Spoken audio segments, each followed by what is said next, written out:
Good evening. For tonight's invitation, I will confess to you and disclose to you that I like light. I like it a lot.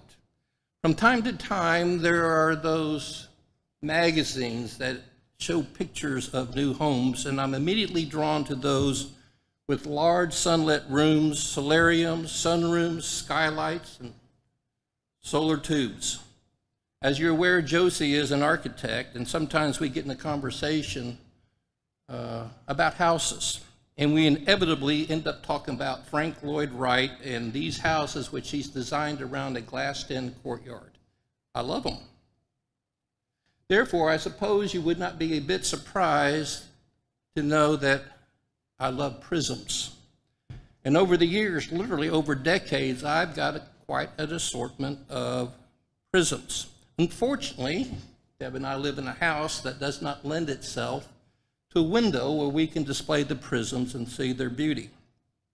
But in our former house, I had a little office that faced the southwest side, and it had a huge window from floor to ceiling. And I placed my prisms on that bottom windowsill, and I forgot about them, primarily because that window was shaded by trees. And so in the spring, summer, and fall, when the sun is high in the sky and the trees are in full leaf, there is no light coming through to reflect through my prisms. But in late winter, around January, February, maybe early March, when all the leaves were off the trees and the sun was low on the horizon, guess what? That room was filled with sunlight. So it was about 15, probably closer to 20 years ago, that I bought a crystal ball prism. And I hung that prism in the center of that window, and then I forgot about it. However, one sunny afternoon around 2 o'clock, I was working in my study when I looked up, and my room was filled with rainbows. Thousands of rainbows. They were splashed across my desk. They were washed across the walls. I was in awe. I just had to sit there and look. My room was full of these beautiful rainbows, and they were perfect, containing all the 7 colors of the rainbow. But more than that, they were dazzlingly brilliant. They were balls of colored fire, if you will. And that's when I got the idea for a little sermon, a little talk. Because what? God is light, 1 John 1:5. God is love, 1 John 4:8. And God is holy, Revelations 4:8. And the scriptures do not say that God is like light, like holiness. It says God is light. God is love, and God is holy. The light of God is his outward countenance. So we read in Revelations that all of heaven is illumined by God and Jesus Christ because he is light. And we know that Jesus is light because the scriptures reveal that on the Mount of Transfiguration, he became like the sun. He became like lightning. Love is God's inward countenance. That's his mind. That's his motivation for all that he does in his behavior. And holiness is, in fact, God's behavior motivated by the love he has for us. Light, love, and holiness. So from there, it occurred to me that the Bible serves as a prism, if you will, to see the beauty of God's light, to see the beauty of his love. It's like a prism where we can see the full dimensions of what he has, all of the light waves. For example, in 1 Corinthians 13, the spectrum of God's love is revealed. He's patience, he's kindness, he's humility, he's selflessness. He doesn't seek his own. He's not provoked. He forgives. He rejoices in truth, bears all things, hopes all things, endures all things, and never fails. We see the spectrum of God's love in the 7 Christian graces of 2 Peter. Chapter 1, moral excellence, knowledge, self-control, perseverance, godliness, kindness, and love. So from there, it was not very difficult to connect God's light to us. As the children of God, we are light.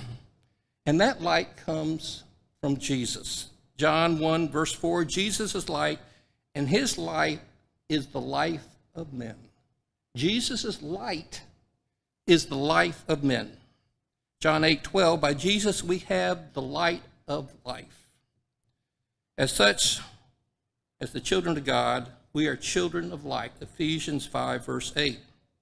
So in a spiritual sense, we are divine prisms by which others can see the beauty of God's light through us.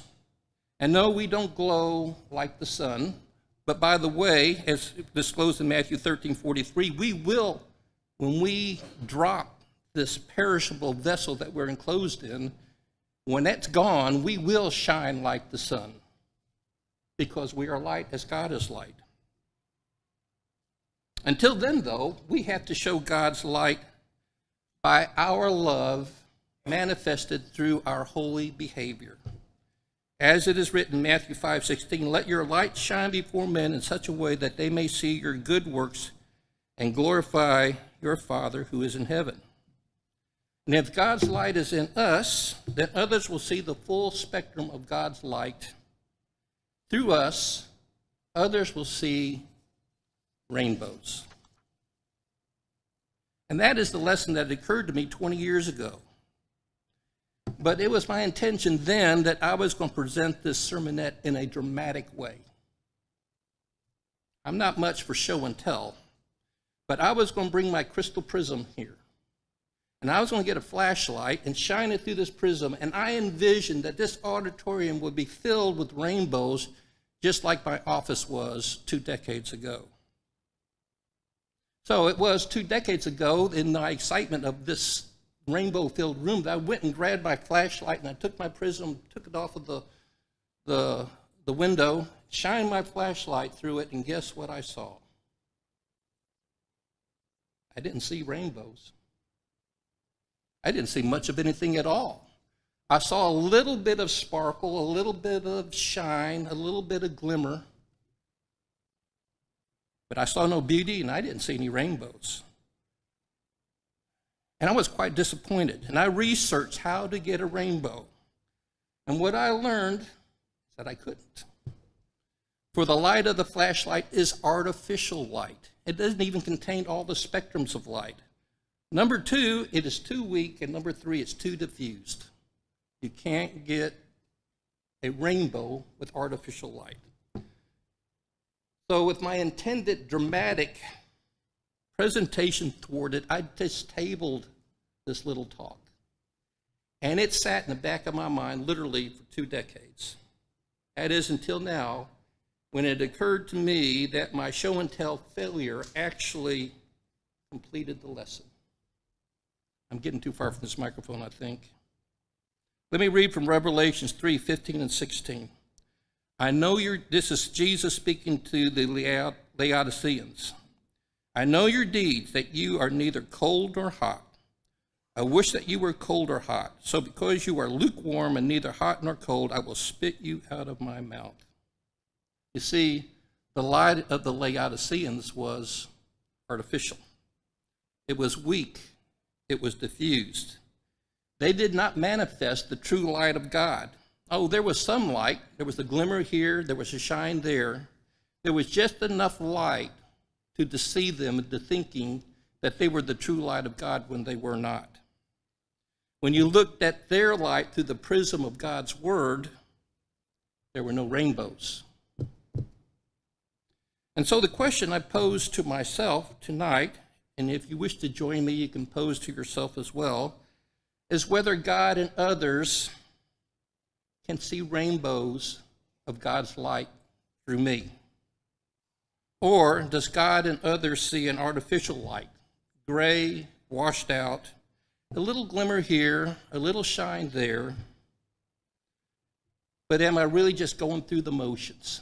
Am I showing love, but inside my heart I harbor grievances and anger, regrets with somebody?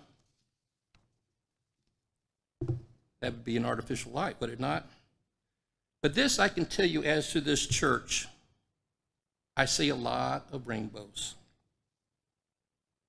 I don't know who prepares the Lord's Supper trays. I guess I should know their names, but I don't. It's not a major task. But how would we partake of the Lord's Supper if those trays were not prepared? So when we partake of the Lord's Supper, I don't see trays. I see rainbows. Over the years, I've noticed the flowers in the front here get changed out periodically.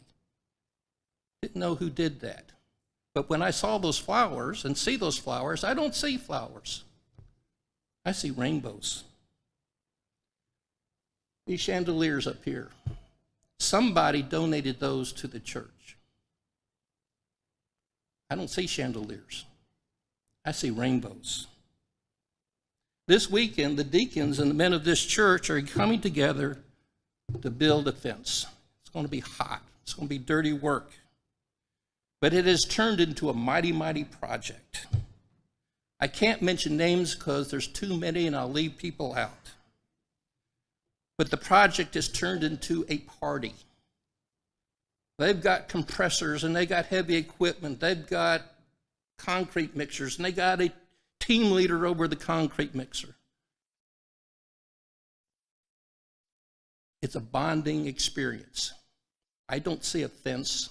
I see rainbows. And when I see our teachers teach and our preachers preach and our prayer leaders pray and so much more, I see rainbows. And so tonight, speaking on behalf of myself, I recommit myself to let my shine before others in such a way that they can see the true light of God, that they can see rainbows. And so if you're inclined, I invite you to join with me with that recommitment. Let us all shine our lights before men in such a way that they can see God's rainbows through our good works. That will close with this prayer. If you need assistance or anything, you can please let us know.